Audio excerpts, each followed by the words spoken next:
Hello and welcome to another episode of Retrospection. We're wearing our Ray-Bans to perfection, our Sam Cooke collection is a massive diameter, and we're rhyming in iambic pentameter as we go Moonlighting, the American romantic comedy series that ran from 1985 to 1989.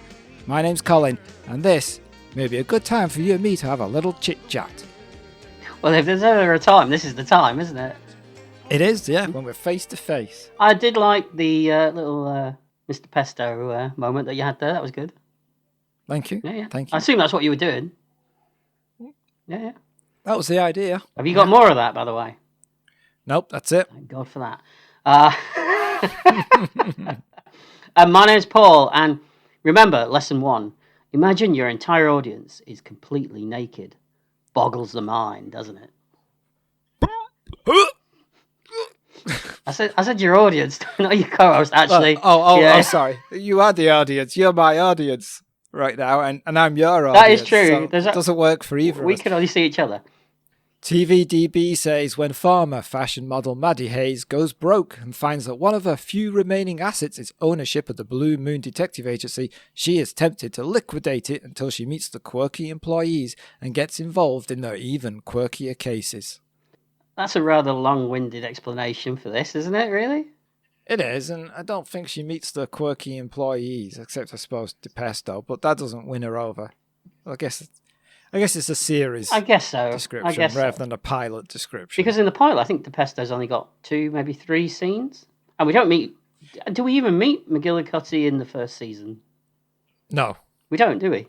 At least, I don't think he's in the first season. No, and Bert's definitely not. No, he's a later thing, yeah. Yeah. So the pilot episode stars Bruce Willis as David Addison, Sybil Shepherd as Maddie Hayes, Alice Beasley as Agnes DePesto, and that's kind of all I've done for the cast for the pilot, because there's nobody else that's in the show, really. Yeah, I mean, there are other actors in this that are good and that we know from other things, faces that pop up, and we'll probably talk about them as we're going through it, really, won't we? Yeah. It was directed by Robert Butler and written by Glenn Gordon Caron. Yeah, Robert Butler's he was the go-to guy for pilots, wasn't he? He did everything from Hill Street Blues, Lois and Clark, Midnight Caller, Remington Steele, Columbo, Hawaii Five-0, Mission Impossible, and he did the very first Star Trek pilot, The Cage.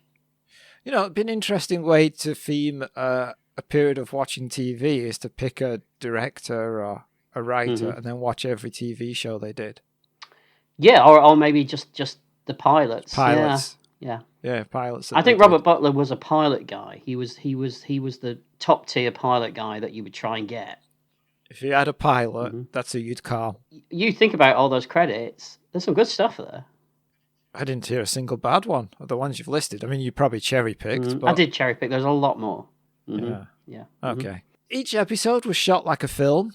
Using film camera movements, techniques, lenses, and this actually made it one of the most expensive shows of the time, and took forever to film an episode. Yeah, apparently there's lots of shots of Sybil Shepherd's legs in episodes, isn't there? They used to film her walking out of the lift and walking down corridors just to kill time while they were between writing. Oh, is that what they said? That's the reason? They said that's the reason, yeah. Oh, okay. All right. Are you suggesting other things, Colin? No.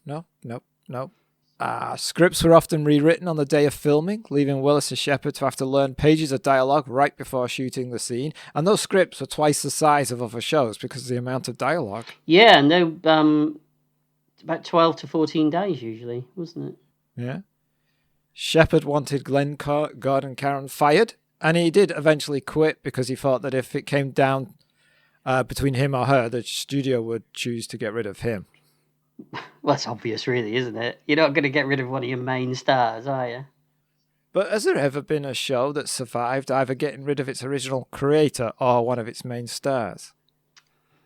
And not even getting rid of, just them leaving. It's not really. Not a main star, not that I can think of. I mean, there's been shows that we've talked about on the podcast that have tried to do it and then got the main star back.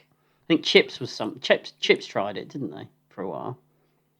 Yeah. Yes, yeah. And then panicked. Yeah. I mean, they've done it and then it's lasted like maybe a season. I think is Lucy Lawless the replacement in X-Files? Is that right? Or am I mixing I people can't up? remember. I know there was a replacement for a while. Yeah. Right. I think didn't Dukes of Hazzard do it for a little bit as well, and then they brought them back. Did they do the Yeah, I think cousins or they were something? cousins. Yeah.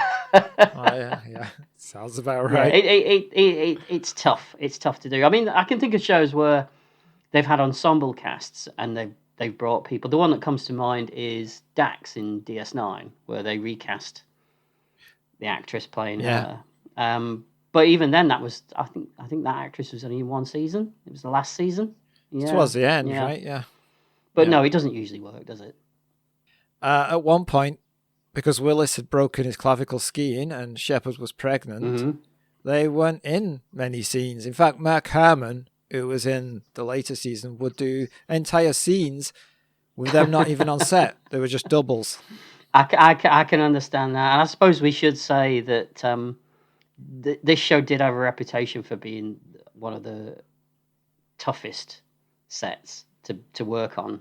And that was down to Bruce Willis and Sybil Shepherd, wasn't it?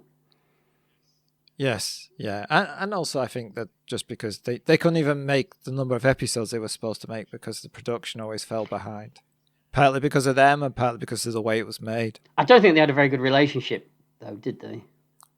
I think it started off okay, but got worse as it went on. I think it got worse after Die Hard, didn't it? Yeah, because he wanted to be a movie star, maybe. Yeah. And you could argue that she already was a movie star to a certain degree, really. Yeah.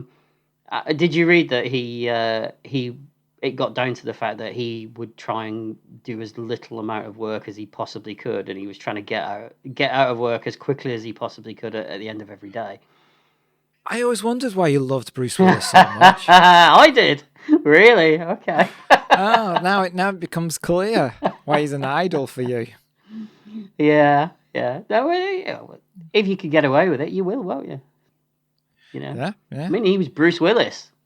He was. He was. Still is. Still is. Yes, still is. When they had episodes that focused on Agnes and Bert, after about 20 minutes, the ratings would plummet because audiences would realise that Willis and Shepard were not going to make an appearance. Oddly enough, it's the opposite of this podcast. When people realise I'm not in it, the downloads are higher. That's not true, Colin. I'll protect you, don't worry. You said the episodes were expensive. I actually looked up the figure, and roughly around about 1.6 million per episode, which is a lot for the time. Yeah, it is. Although, have you seen the show Three Body Problem? Oh, the new thing on Netflix. The science fiction show. Mm-hmm. I haven't seen it. I'm aware of it. Okay, I've watched it. I liked it, but apparently it costs 20 million an episode.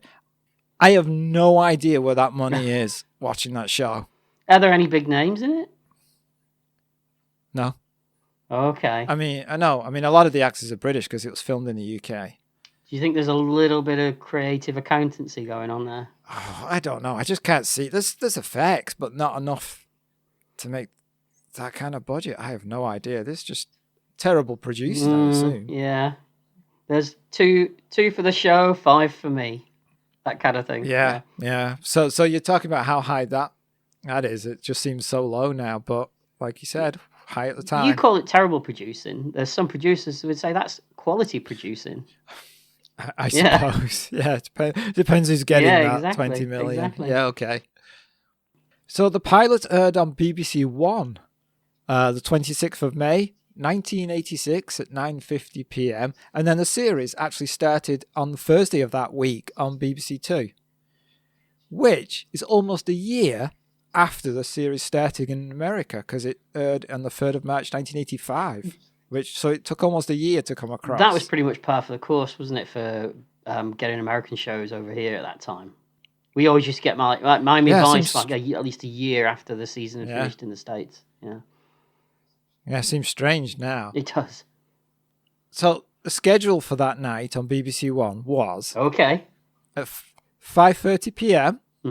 A film. BBC One.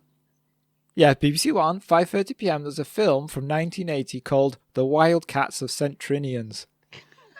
which was a remake of, or a reboot of the Centurions films. I've never even heard of this one. No. And remind me what day of the week this was. This was Monday, I think, 26th of May. Okay. It was a Monday. Put a movie on at 5:30 on a Monday. Bizarre. Yeah. Okay. So it finishes at 7 p.m. Yeah.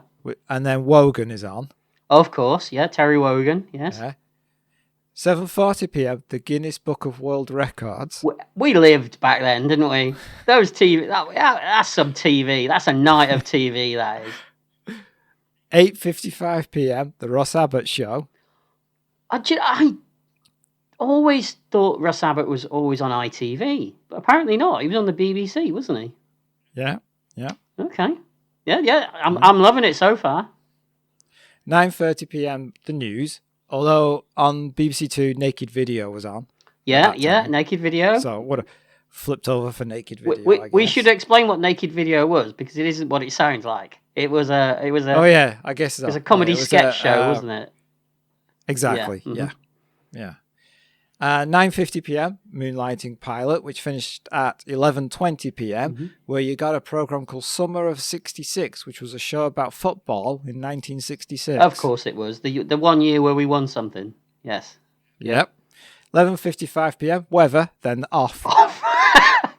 Get to bed. Yeah, that's it. Done. National anthem. Sod off. I honestly didn't realise. That is a weird schedule, it is. right? I didn't realise that. And what year was this? 86. Yes. That we were still. Where's the 6 o'clock news? There was no news that day, obviously. The news isn't until. So you get one lot of news at 9:30. That's it. But we're still having the days of close down, where TV would just stop. Back then? Yeah, it just stopped. So I guess 11:55 is weather. So I'm guessing 5 minutes, and then midnight it turns off. I always thought that stopped a lot earlier than that. Really, that we used to, because we got late night TV at some point, didn't we, in the 80s? Yeah, but I think that was an ITV thing at first. So the BBC never did that. They must have done it eventually, but I think ITV was the first. Yeah, that was when they used to show all the cheap American TV shows that they used to buy on. Yes. In bulk. Yeah. Yeah, usually just 5 seconds after the big cancel. Yeah, it was almost like they went down to the Costco of cancelled American TV shows and just bought as much as they could, wasn't it? I'll give you 1 Highway Man and 2 War of the Worlds for a tenner. Ooh, I don't know. No. Can I take a street talk? And he's got all these cans in the back of a Ford Fiesta. Yeah. That one guy. Yeah, just one guy. That's some quality TV that we had back then. Yeah. Come on, you used to watch Russ Abbott and you used to laugh. Oh, of course it is. Yeah, yes. of course. Yes. Yeah. Can you remember why you started watching Moonlighting? Because I was thinking about this. Now we get like YouTube trailers or, Instagram, people are talking about it. We know every show that's coming out, but we would never have known what Moonlighting was. I didn't get the Radio Times like during the year, only ever at Christmas. So we wouldn't have got it from that. So how the heck would we have known to watch Moonlighting on BBC One at 9:50? Was it a case of it's American, it's a new show, we should probably watch it? Because don't forget, we would never have heard of Bruce Willis.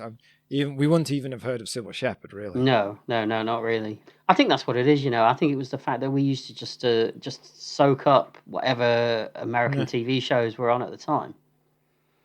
Sometimes we stuck with them and sometimes we didn't, but we'd always check it out because we felt we should. Because it's weird how things change, isn't it? Because I remember back in the day thinking that all American stuff was far superior to the stuff that we were putting out.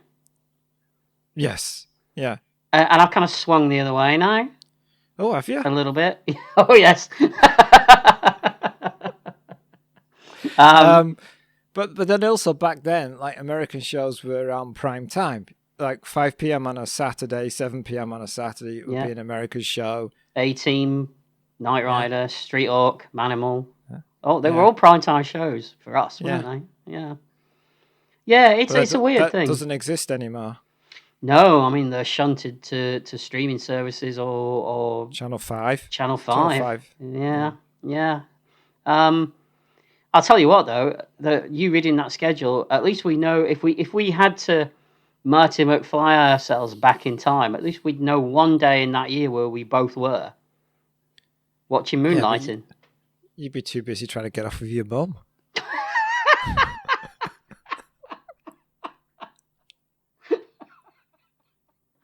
Now that was a reference to Back to the Future, so I'm gonna let that go. It wasn't a reference to you. Yes,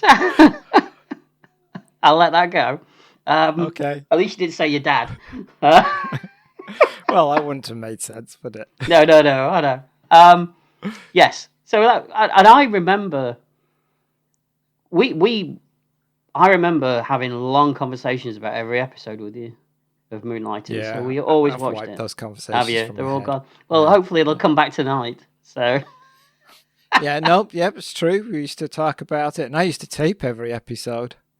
I remember. I think I used to borrow those tapes sometimes from you. Yeah, because we wanted to. There were no repeats of it, so that was the only way we could see it again. It was a one and done. Yeah. Yeah. It wasn't the days of when you could go down and buy it or stream it.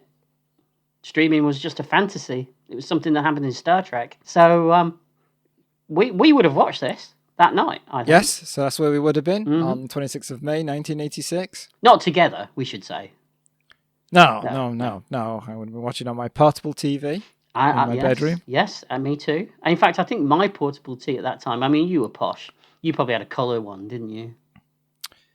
86? Not totally sure. I don't remember ever seeing the opening credits in black and white, so maybe. Well, I had a computer attached to it, so it probably would have been colour. Okay. Mine was black and white. And it had those dials that you had to turn to tune the channel in. Did you wind it up? You didn't wind it up, no. Sometimes I had to give it a thump because I broke the knob off. I bet you did. Yeah, I did. I was a bit too heavy-handed with the tuning knob, so you had to change the channels. It was a little knob that you turned, right? And it was almost like tuning a radio. It was great TV because I used to be able to find like Yorkshire TV and things like that if you had to fiddle around with it at the aerial. Right. Was the TV better than Lancashire TV? Sometimes they'd have different stuff on. They used to do that late at night too. When ITV started doing the late night thing, they would have Tour of Duty on. And exactly. Granada wouldn't have it on. Exactly. But I think I was a little bit too vigorous with my knob, and I broke it off. But I had an ingenious solution. Are you still going? You're still going with this? I am, yes. Okay. I had an ingenious solution, which looking back on it was probably not the safest thing to do. So I got a screwdriver. Yeah. Okay, and I jammed it into the hole while the TV was switched on. Right. Yes. And tuned it with the screwdriver. Yeah, that probably wasn't the safest of things to do. No. I'm still here, Hasn't affected you mentally, has it? Yeah. What amazed me is this was a school night and I was up till 11:20 p.m. Oh, we were mavericks, so we didn't have rules. Yeah, screw rules. Exactly. Yeah. Who's she? Yeah. Is it fair to say that Moonlighting is kind of forgotten now? And if so, why? Because it was a very innovative show of the time, and there were lots of parodies, including one in the Muppet Babies, and there's an episode of Riptide that's a parody of it, and other shows. Yeah, you sent me a link to that. I watched that. Yeah. Which one? The Riptide. Did you watch that? It's pretty good. Right? Yeah, it is. Yeah. It's better than the Les Dennis and Dustin G parody. I remember that was terrible. Of Moonlighting. Yeah, that was bad. Yeah, it's a weird thing. I mean, considering the fact that it's Bruce Willis's breakout role as well, and it isn't something you can find anywhere streaming. I don't think. Oh, no, it is. Now it is. It's not available on physical media. The DVDs have been deleted, but it has taken 34 years to appear on a streaming service because of music licensing issues. And so it's now on Hulu, over here anyway, in the States. Can't find it over here at the minute. Yeah. Right, okay. Yeah, because I looked when we were doing this. Yeah. Right, okay. Yeah, because a lot of problems, because there's a lot of music in this show, and it's popular, well-known music, a lot of There's a lot of Motown music, for Mm-hmm. example. And so when the DVDs released, some of the songs were switched out. That happens a lot, doesn't it? Yeah, but the people who did the episodes for streaming, and they've remastered them in HD, have tried to keep as much music as possible, especially if it's important to the episode. And also on the DVDs, they got rid of all the cold openings before the credits. Oh, right. There are a lot of them missing. Now the people who did the streaming, they found all the cold openings and they've put them all back. Oh, so they put the work in then? Yes, yeah. So hopefully maybe a physical version will come out at some Yeah, point. because I mean, not to give anything away, but I'd be interested to watch them all again, I think, after watching this. Yeah, all right. Well, that's the end of retrospect. Yeah. Thanks for watching. Bye. I wonder whether then if maybe those issues have affected why it's been a little bit forgotten because of access to it. Yeah, probably. Yeah. I'm also surprised that nobody's tried to reboot it or remake it. I mean, the concept of two detectives who bicker. But this, I know that's been done to death. I know there's a million of them. But actually do Moonlighting again. Actually do Moonlighting again. Or make it as a movie. Do a movie. Oh, they were talking of doing a movie in the early mid-2000s, and Sybil Shepherd was up for it, and Bruce Willis was up for it, but it just never happened. I can imagine though some bright spark coming up with the idea of casting someone like Chris Pratt these days as David Addison. Well, he's in everything. You know, that kind of actor, you know. And I mean, look at this Fall Guy movie. Well, yeah, that's not really to do with this podcast, but what do you think of that? I mean, I'll see it because it looks kind of like a silly, amusing bit of fluff, but I'm not watching it because it's the Fall Guy. Is it another, because I've not seen the trailer, is it another attempt where they make a parody of the original show? I don't think it is, I think it's just doing its own thing, and it right. just happens to be called the Fall Guy, and I think the main character's called Severs, and that's it. And he's a stuntman. Why do they do that? I never understand the logic behind that, of stealing a name and then changing everything, because who are you doing that for? Because the original fans of the show, they're not going to be interested. And the younger audience that you're trying to catch, they've never heard of it. Yeah, recognize anything. There's no connection. Yeah. So what was the point? Just call it a stuntman and call me stuntman. Generic stuntman. Generic stuntman. Might as well. Yeah, I'll see it, but as I say, not because of what it is, not because of what the link, because it's not the Fall Guy. Right. Well, we're not here to talk about the Fall Guy. We're here to talk about Moonlighting. So let's leap into the pilot episode. Expertly done there, Colin. Oh, bad, was it? So we don't get any opening credits. Not really. No, we don't. We don't get our Al Jarreau theme tune. We do get it later, don't we? A little bit. Oh, yeah, but it's not the same version. It's not. Is it sung even? It's just incidental. Incidental. Yeah. Okay. Yeah. But that was how so pilots were done, isn't it? Usually, you didn't get the theme tune anyway in most pilots. I guess because the logic is it's not. It might never be a TV series. It's going to be a TV movie. Yeah. Mm-hmm. Yeah. Yeah. We don't even begin with Sybil Shepherd or Bruce Willis. We open on some random guy. Yeah, this guy, Dennis Stewart, playing the assassin. He's an interesting character. Tell me more. He always played a lot of thugs and hoodies. Heavies. Hoodies. Hoodies. Heavy hoodies. All right. He's probably most famous as Leo in Grease. He's the sleazy. I think they call him Crater Face, don't they? Oh, yeah, right. The guy that does the race with him at the end in the thing. And he used to turn up in lots of TV shows, didn't he? When we were kids, he was always like a bad guy or a henchman or something like that. Yes. Lived a very different life from the roles that he played. He was apparently a really nice, lovely guy. And apparently, unfortunately, he died he was quite young when he died in 1994 at the age of 46. Oh, so, okay. Yeah, didn't know that. Yeah. Well, thanks for bringing the show down. That's all right. That's what I'm here for. Yes. But he's good in this. He is. Yeah. Playing a punk, Mm-hmm. I guess. Yeah. A barefooted punk. Barefooted punk, yes. He runs barefooted. Yeah. It's going to hurt your feet, that, isn't it? You would think so in the city. Yeah, I mean, he's running on concrete. Yeah. Yeah. But maybe that's his thing. We've all got... All got to have a Exactly, thing. we've all got to have a thing. What's your thing? Caring too much. I don't mean to laugh, but okay. But you did.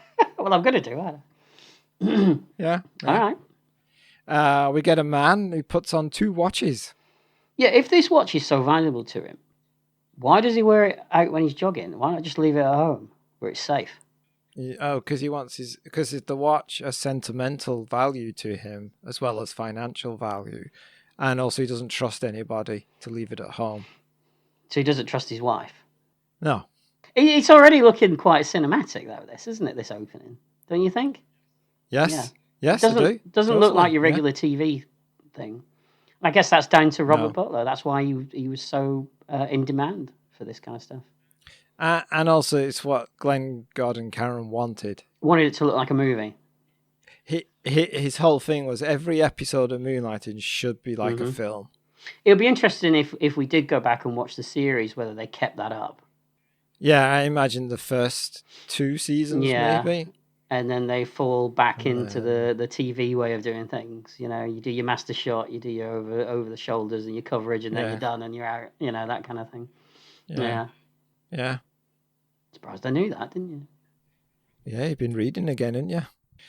So the punk is running alongside the man who's also jogging, and the punk is carrying a gun, and he starts to chase the jogger, right? Mm-hmm. Car hits him, and then the punk runs over as if he's like going to help the jogger, but he steals the watch.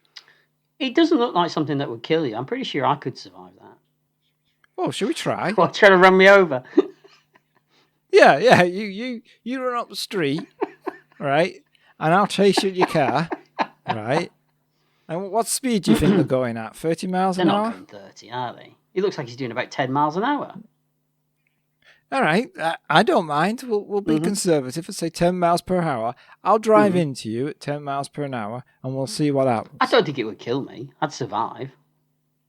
You think? Yeah, I can survive that.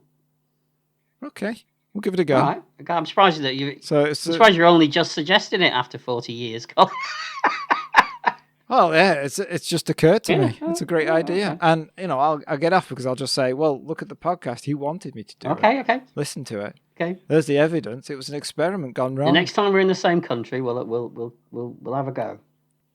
Okay. All right, but they just kill this guy. It does kill him, yes.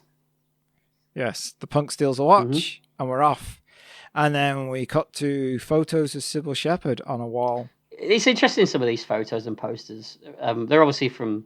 A lot of the older ones are from her career as a. I think she was. Yeah, the genuine pictures of her when she was a model in her younger shows, films that she. And I remember some of those pictures and photographs. Oh, I bet you do. It's not like I stared at them for long, about 2 minutes, 30 seconds. Yeah. Not that long. So we get, and she hears smashing and wakes up. Yeah, apparently Maddie hired Mario as her personal chef. I don't know. That always makes me laugh when he's talking about his check and he goes, it bounces. He goes, piggity poggity piggity. I still always laugh at that. Don't know why. All the performances, including the 2 leads, they're all bigger than life, aren't they? They're all great. Yeah. I haven't got a problem with it. Yeah, they're all. It completely fits. They're all like, they've all got something about them. They're not throwaway, any of them. Yeah. I'm pretty sure this guy, because he loses his temper and starts smashing her place up, I'm sure he does more damage than he's owed. Probably. I mean, she doesn't probably own cheap stuff, does she? No, I wouldn't have thought so. No. So he leaves and she finds out her phone's now disconnected. I mean, she's totally broke. She hasn't got any money. So she goes to an accountant, but the office is gone. And it turns out that she's broke because the firm she has doing all her accounting has done a runner with the money. Yeah, as her lawyer points out, she's been done good. Yeah. You know, I have to say, Paul, that doing this, she's been done good. That doesn't come across well. I didn't sniff. Oh, you did. Did I? Play it back. Yeah. All right. I might have to cut that. When bit. you're editing, Okay. you'll hear you go, done good. Well, at least I didn't grunt. Not this time. Not this time. This lawyer as well. This pilot's littered with faces that we've seen everywhere in the 80s. James Karen, Dennis Lipscomb, and Brian Thompson later turns up in this. So there's lots of character actors that we know from other things in this. For a second, I thought you said Daley Thompson turned up. I don't remember the man who run the decathlon and Daley Thompson turning up in this. No. What was I? Dennis Lipscomb. Oh, Yes. okay. Mm-hmm. All right. But she's told that she still has companies that she invested in, Mm-hmm. just no cash. But all these companies were losing money on purpose Yes. as tax write-offs. Mm-hmm. So now she has to go back to making money. So she has to close up all these firms and sell them off, collect the money, And and she'd be good. basically sack everyone. Yes. Yeah. Mm-hmm. So she goes to the City of Angels investigations. And we meet Mr. Pesto. Yes, who's the receptionist who does everything in rhyme. Okay, I don't know whether this is a controversial opinion, but I always used to find Mr. Pesto annoying. So you must have really hated the episodes where it was just her. I have a feeling that, you know, when you said that people would turn off 10 minutes in because they realised that this isn't going to be... I think I might have been one of those people a couple of times. So there's probably episodes of Moonlighting that I've never seen. Right. Yeah. Okay. Oh, it's very harsh of you, but all right. It's just the rhyming thing. It grates on me a little bit. Oh, you don't like rhyming? No. Is it the timing? Don't do it. Don't do it. I can see the look in your eye. Don't do it. All right. You're like a little woo-hoo-hoo. I would not do that to you. Yeah. What's your next line gonna be? Better not rhyme. Not this time. So we get a nice. We discover that David he's kind of playing basketball with himself in his office. Yes, it's a great intro to David Addison, isn't it? Yeah, it is. Yeah, because he's like doing all the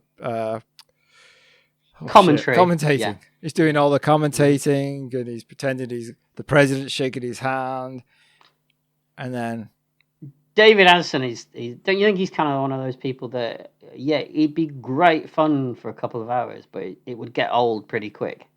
If you're in a bar with him, he's one of those guys that would walk in and you go, hey, it's David, and you'd have a bit of a joke and a laugh for maybe an hour or two, but then he'd stick around and you'd be like, oh, is this guy going soon? Because he's getting old now, isn't he? You know. Do you know that feeling? No. Okay, well then you know when you're not the one with that feeling, that means everybody else.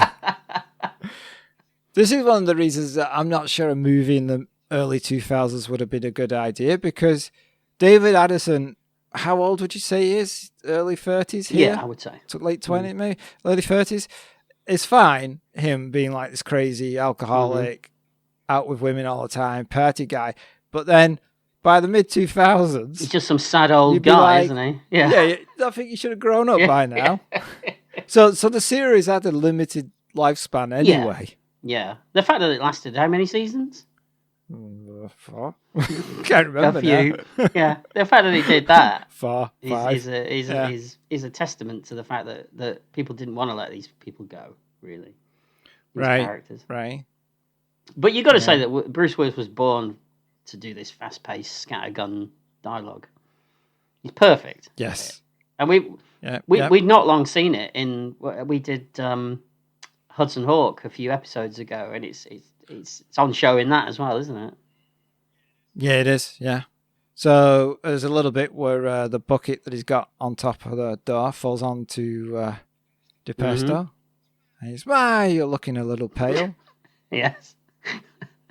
I bet you chuckle at that, don't you? I mean, I chuckle at that. Oh, yeah. Every time. Every time. Yeah. And of course, he is attracted to Maddie Hayes. He tries to work out where he's seen her before, and then figures that she is a Playboy model, a Miss Merch. Which she's not impressed by. No, she slaps him. And then she fires him. And she tells him they're all fired. Yep, all fired. Yeah. It felt a little bit harsh and slightly out of character when he calls her a bitch. Oh, when they're walking back to the elevator. Yeah, it just felt it kind of you're kind of like, ooh, you don't really know her, you know. And we've already set up that he's this happy-go-lucky character, and then suddenly he calls her a bitch. I think this is because you're all woke now. Is that it? Is that what I am? All right. Yeah. Later, David calls Maddie, but she's not there. She's having dinner with a plastic surgeon. Luckily, her maid, who's packing, by the way, you notice that she's packing when she's answering the call, so she's off. Yeah, she's going, Yeah, she tells David where Maddie's going to be, which restaurant. And then we find, why is Maddie, why is she dating this surgeon? Do you know what? In my notes, I wrote, why would Maddie go on a date with this guy? Was it a blind date? It was set up by somebody, right? You would hope so, wouldn't you?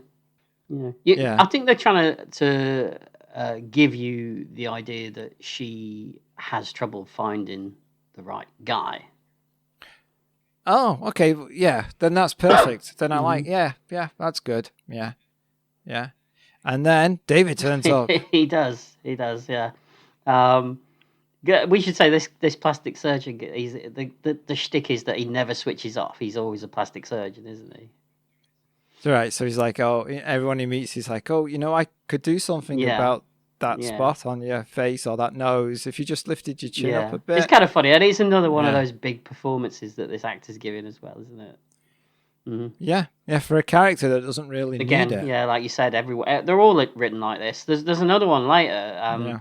The watch guy when they take the watch to the pawnbroker. It's another performance. Right. Lots of other shows would just toss these characters off, and that came out a lot worse than what I meant. But you know what I mean. I do. Yeah. So obviously David's trying to convince her to keep the detective agency open, right? He fakes a phone call, so the doctor has to leave. Yeah. And Maddie's like, had enough, so she tries to leave. David follows her, and they're still talking. Meanwhile, we're cutting between that and a car chase, right? Yeah, there's a couple of hoods, you would call them, I suppose. Hoodlums, assassins, whatever they are. Oh, I call them hoodies. Yeah, we should do that, yeah. Oh, we call them hoodies from now on. There's a couple of hoodies chasing Mohawk guy, isn't there? There is, yes, yeah. We don't really know why. No, not yet. I mean, we could figure it out a bit that they're after the watch.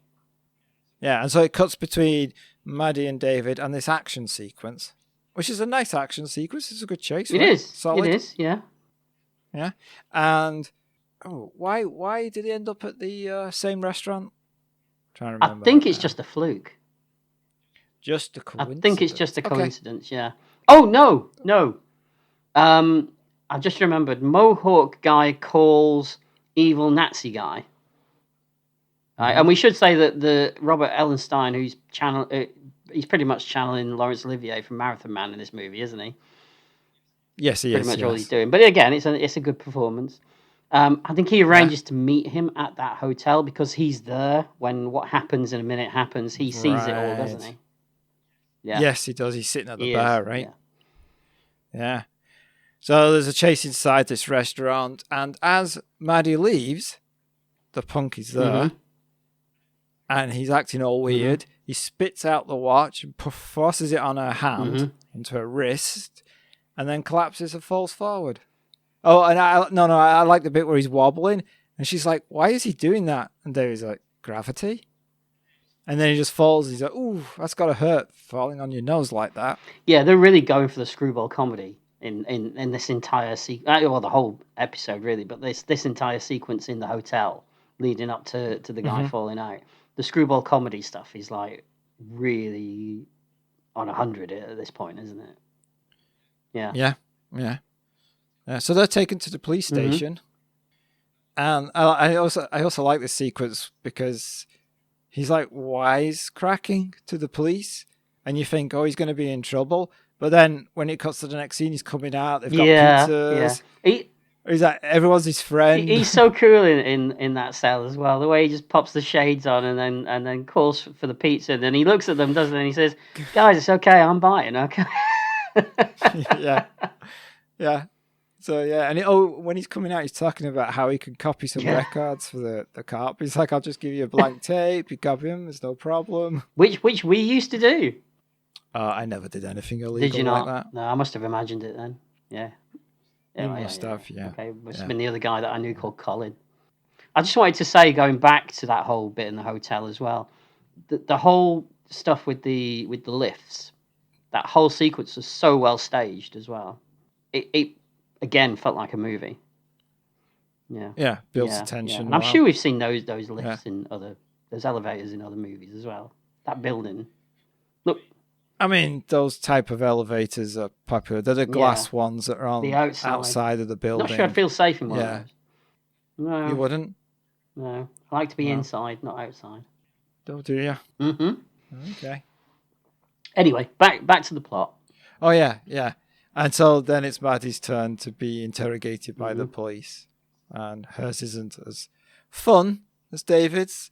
And when she comes out, finally, she's all frazzled and stuff, and she opens the door of the police station, and suddenly there's paparazzi everywhere. Isn't it Entertainment Tonight? Yeah. I think so, yeah. And it's the actual presenter, isn't it? One of the presenters. Yeah. Yes. Mm-hmm. Yeah, there's cameras going off, and in the background, David's going, woo! Yay, Maddie Hayes! Gonna do the Blueberry Detective Agency. And that's what he set this all up. Yeah. Is this one of the first instances of a show that's blurring the line between, like, what's fiction and what's reality? I mean, off the top of my head, I would say so, but I'm not sure. We also get the first breaking the fourth wall. We do, don't we? They get away with it because she's looking at the camera, isn't she? She's not until she says that line, and the camera zooms in a way that a TV news camera would never do. So yes, you could argue that it's just that she happens to have reporters there, but I've always argued that it's breaking the fourth wall. Yeah. Because she says, stick around, there's going to be another murder. Yeah. And the show, we haven't really mentioned it, have we? But the show was famous for breaking the fourth wall. Yes. Lots of episodes where they would talk, where, David and Maddie would argue. She'd be like, we're going to go do this. And he'd be like, I'm not going to go. We're going to go. I am not going to go. And then it cut to the next scene, and he'd be like, hey, you knew I was going to go. We got half a show left. Yeah, things like that. Stuff about that. And then the end of one episode, I think is it the end of the first season, where they're actually in the studio driving those little golf carts. Yeah. Isn't that the one where there was a writer's strike and the show was too short? So they no. Is that later? Is that another one? Yeah. And then the whole TV show ends with them pulling the sets down. I remember that because they wheel the cityscape from behind the window away, don't they? Yeah. And McGillicuddy, he dies because he's got no more lines. It's clever. It really is clever. Yeah. So the journalist asks her if she's really forming a detective agency, and that is the murder of Klaus, who was the name of that punk, is going to be their first case. Yeah, so she ends up giving him a lift, doesn't she? She does, yes. Yeah. And this is another thing this show does well. We saw it earlier after Maddie had told David the fire, and David was talking to Agnes, how it blends the comedy, the action, but also has these like soft touches that work well. Yeah, I think a lot of it's down to the performances between the two of them, because like we said, they're really broad performances, but there's also little subtleties in there as well. And a lot of people focus on Bruce Willis, but she's doing a lot of the heavy lifting in a lot of the reaction shots that she's giving him as well. And like any straight person in a comedy double act. You can't have the funny one without the straight one setting up the punchline. Exactly, but she gets some funny moments as well. She gets quite a lot of funny moments. So you do your purpose, pal. You're okay. Thank you. I knew that. I knew where it was going. I was just trying to avoid it. But she has good lines too. You are right. And there's also little moments where you can see that she's sometimes she's softening towards him, and then he'll do something that will really piss her off, and then she's right back to where she started again. And she plays all that stuff really, really well. And a lot of it isn't even done with dialogue. A lot of it's just done with the looks that she's giving him. Yeah, now talking about the looks, should we mention the lens that's used?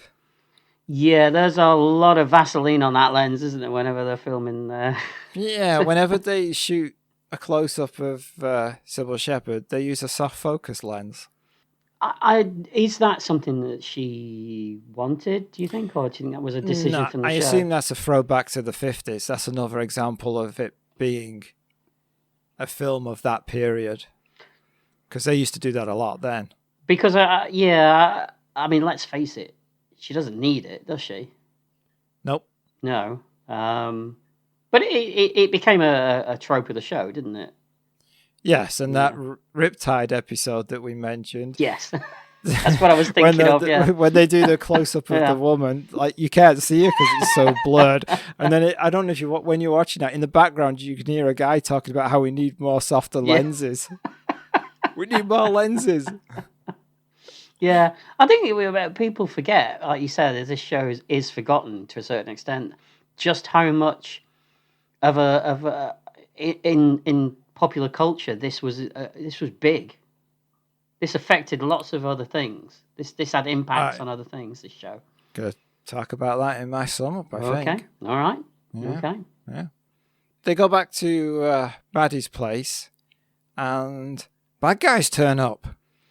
They do, and this whole torture scene is also one of the best in this episode or movie, whatever you want to call it. I love the part when he says it. He wants to initiate a discussion about fried foods. I thought that was a great line. He's holding the sausage on the grill. Yeah, because obviously he's threatening them to burn them. Yeah.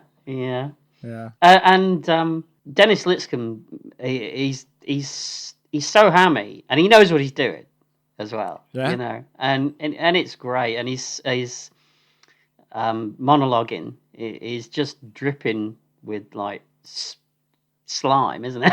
Really? Yeah.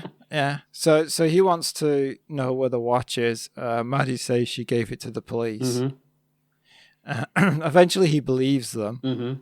Well, no, sorry. There's a fight, right? There's a fight sequence. I forgot that. There's a fight sequence, and Maddie gets the gun and she starts shooting. But she's so bad at it that the bullets are going everywhere. And I think at one point, David Addison says, "What are you trying to do? Bar me to death?" Yeah. And Addison is unusual among TV leads in that he's a bit rubbish at fighting, isn't he? He's always rubbish. Yeah, and that's not something that changes. Mm-hmm. Yeah. He thinks he's good. Yeah, and he thinks he's a bit of a tough guy, even at the end of this. Yeah, and at the end of this, when the bad guys have left, and she's like, "You call that a punch?" Mm-hmm. Sissy fighter. Yeah, sissy fighter. Him. And then she punches him, and she's like, "That's a punch." Yeah, and knocks him out, basically, doesn't it? Yeah. Is it bad that all I was thinking by the end of this sequence, though, was that I hope that sausage didn't go to waste? Because it's not bad, and to be honest, that's a lot better than some of the things I thought you were thinking. Yeah, keep it clean. It looked a nice sausage. That's what your doctor tells you, isn't it? He's on fire tonight. That's what he says as well. That's what the doctor says too, yeah. Oh, God. It just looked a nice sausage. That's all I'll say. All right. Okay. But I like that David won't untie her. Yeah. Until she's calm. And she's silently simmering with rage as well, isn't she, as she's doing it? Yeah, because it turns out that he got the watch back and gave the police a fake watch, just his old watch. Yeah. So he duped them, didn't he? So that they would go. Yeah. Yeah. So they can't go back to David's place. They can't now stay at Maddie's because the bad guys know it. So they decide to spend the night at the detective agency. So they sleep at and this is David plays the harmonica. Yeah. Which Bruce Willis does. Now, is this... Did they find out Willis played the harmonica and thought, "Oh, let's put that in, that'll be nice"? Or did Willis start playing the harmonica because he'd picked it up for this scene? I don't know. Yeah, interesting. It's an important scene though because it softens both of their characters, doesn't it? Because all we've seen up to this point really is them screaming at each other. Yeah, Mhm. yeah.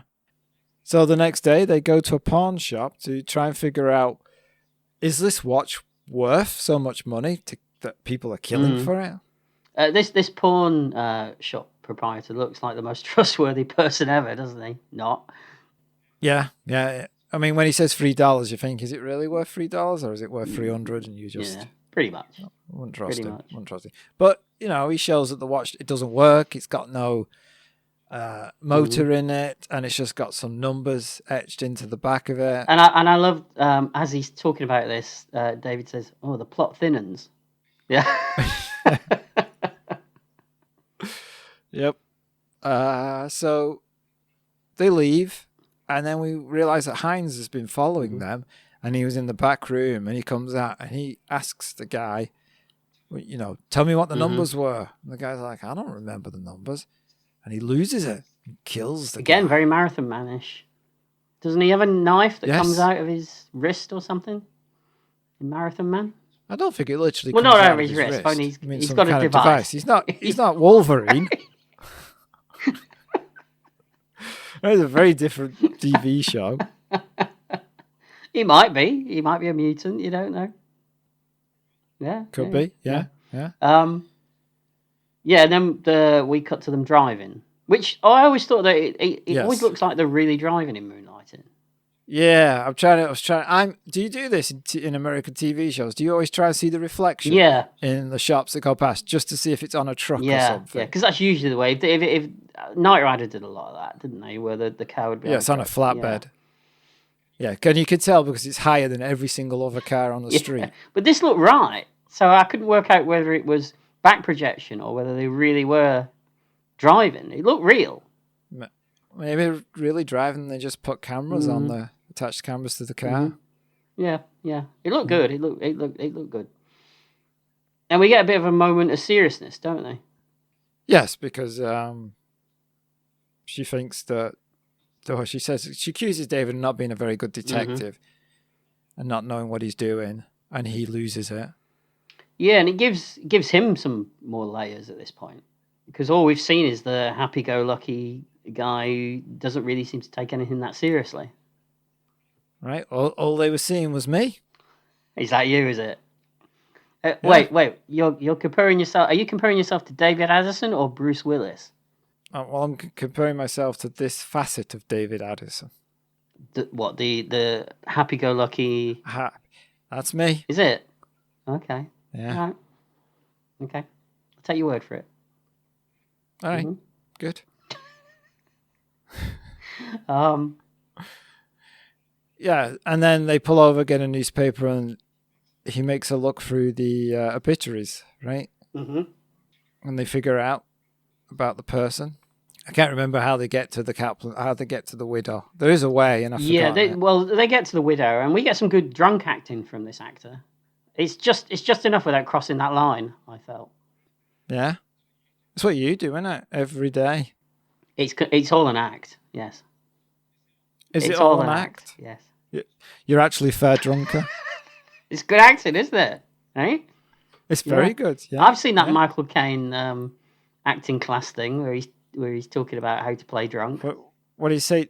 Don't act like you're drunk. Act like a drunk trying to look sober. That's the one. Is that right? Something like that. Yeah. Stayed with me all these years. That's your mantra. You got it on a T-shirt. It's gonna be on your gravestone. Yes. Here lies Paul Wood. Always acted like he was sober, even though he was drunk. I'll take it. Yeah, I'll take it. Yeah. We get a nice callback as well when I can't remember who said it originally, but we get the line again, no flies on you, that gag comes back. Maddie says it to David right at the beginning of when they first meet, because she says no flies on you, and he says, yeah, whatever that means. And doesn't when they say it again in this segment, he says, someone's got to tell me what that means. Yeah. Yeah. Yeah. What does it mean, pal? It means there's no flies on you, Colin. Okay, good. Glad we've cleared that one up. It turns out that this is the plot from Marathon Man because there's diamonds and Nazi war criminals about. There is, yes, because it turns out that Kaplan always wore the watch. His father was a watchmaker. And that it's strange that, he'd leave him a watch that doesn't work. And she tells him that Kaplan's dad was a flyer during the war who was given diamonds from a Nazi, and then he hid them from the Nazi. His son, Kaplan, the jogger, who was killed, was sure the story was real and that he was going to outlive the Nazi, then reveal, that his father was going to outlive the Nazi and reveal where the diamonds are.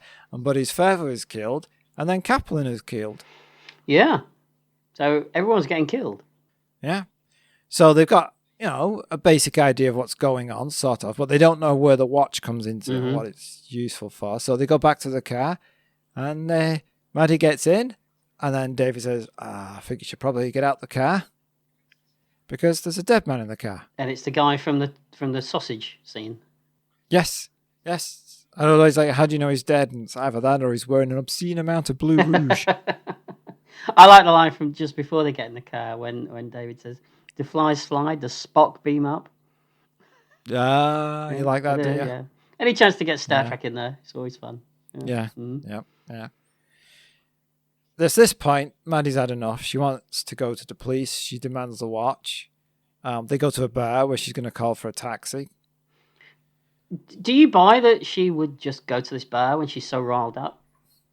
Well, how does he get her to go to the bar? I'm actually thinking about it. He doesn't take her to the bar, does he? She goes storming off and just walks into a bar to get a phone, doesn't she? Yes. Yeah, she's just... Because remember, this is the day before cell phones. Of course, yeah. So you have to look for a public phone, yeah. You have to find a public phone on the street or a bar because bars have phones because people need to call for taxis. I should remember that, considering the fact that the podcast is called Retrospection. Yes, you should. Yes, yeah. Put more effort in. It's a nice little scene though. It's you get everything in this scene, don't you? You get comedy, you get romance, you get a little bit of an intimate moment between the characters. Again, yeah. It seems sincere, but it really isn't, as we find out. I think he's a little bit sincere, isn't he? I think so, but he's still always got one eye on the prize, which is to get the watch. Yeah, he's always got an angle. Yeah, because he wants to keep the detective agency going and wants to get the watch from her. He's a smooth operator, isn't he? He is indeed. Maddie leaves, and we see David pocketing the watch. In the morning, she obviously discovers this, and we see her storming to the detective agency. She finds a painter doing the new logo, Blue Moon Detective Agency, which she tries to rub off. Right? Yeah. And then we cut to David, and he's surrounded by computer printouts. And apparently he's been feeding the numbers that they found in the watch into a computer. It turns out they are longitude and latitude. Yeah, and the days before Google when detectives had to actually go to the public library for information. Remember those days? Yeah, or use an actual globe. Yeah. Instead of Google Maps. Do you remember microfiche? That always used to turn up in TV shows, didn't it? That's true. Yes. Yeah. Is microfiche even a thing anymore? I guess it isn't. I mean, you still get... Sometimes you get bigger ones, but you still get small fish. Yeah. What? Oh, yes. Like the ones that you get in fairgrounds in a bag.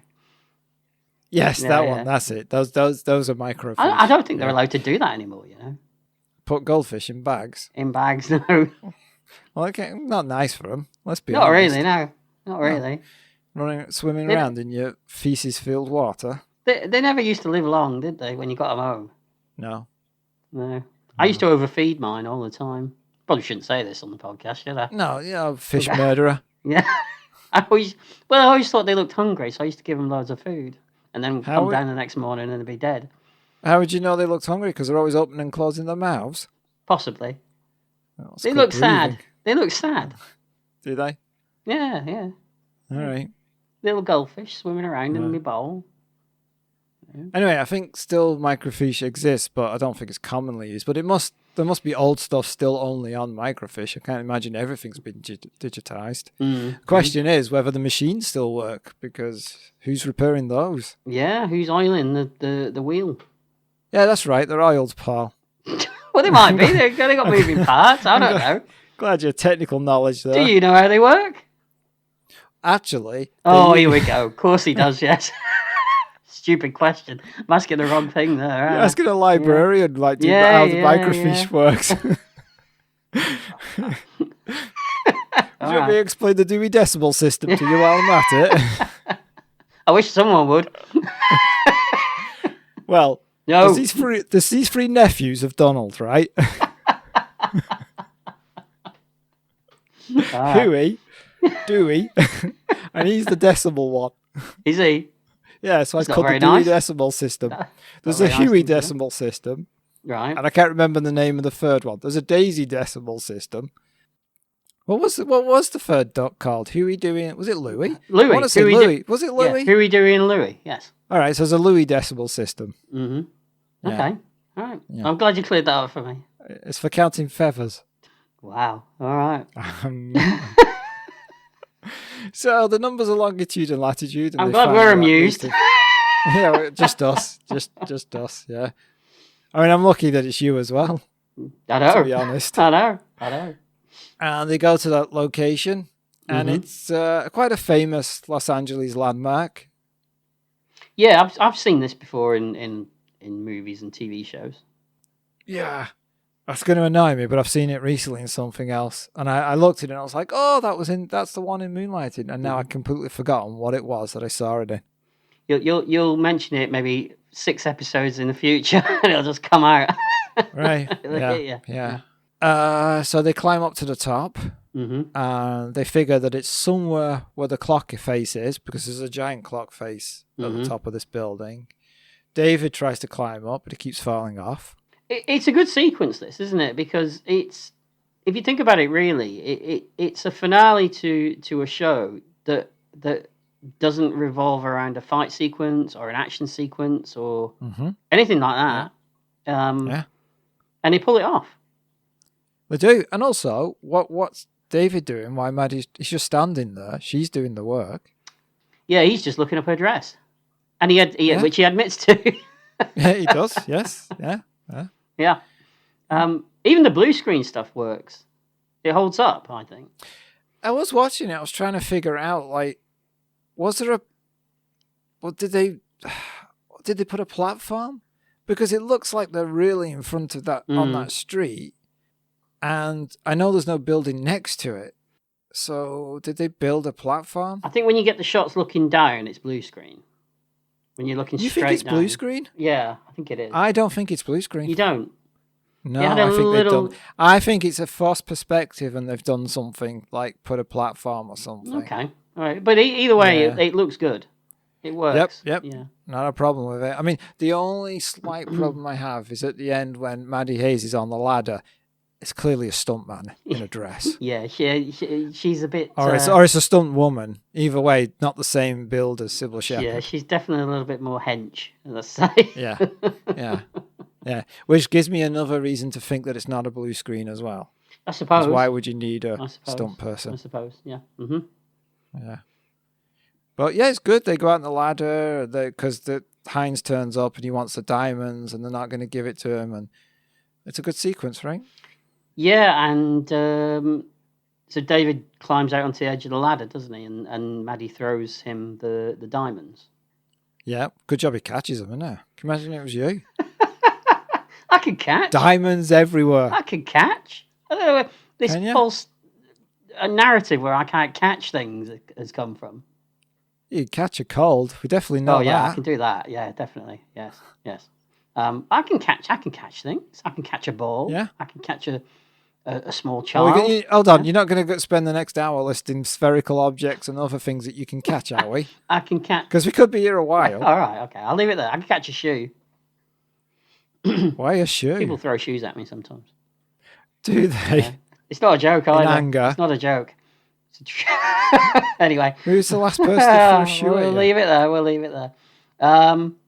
There's kind of a callback to silent movie era in this sequence as well. Harold Lloyd and Buster Keaton gags kind of thing. Yes. Yeah. Although how she works her way out onto that arm, because she can't. Oh yeah. She kind of Spider-Man's her way across.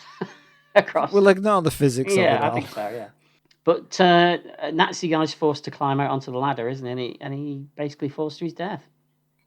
Yeah, yeah. And David and Maddie are charged with murder, and that's the end of the show. The rest of the series is in prison. Yeah. Well, they do a prison one. They do. Can you imagine, though? That's actually... Yeah. I didn't see that coming. No, yeah.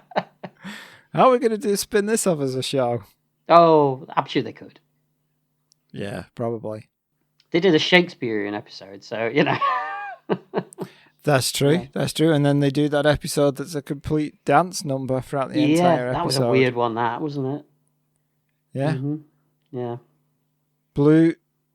Is it Blue Man on Mulberry Street? Something like that, right? Yeah. But, they literally took everything out that made it Moonlighting, and it was all done with contemporary dance. Yeah. Mm-hmm. Yeah. Odd choice, but okay. And we finish back at the office, like the next day, I think it's supposed to be, isn't it? We do, and we get the feeling that they're going to go on to many more cases. Looks that way, doesn't it? Although she's still not giving him an answer, but he's already called the press, doesn't he? So they're going to have to come back the next day. Yeah.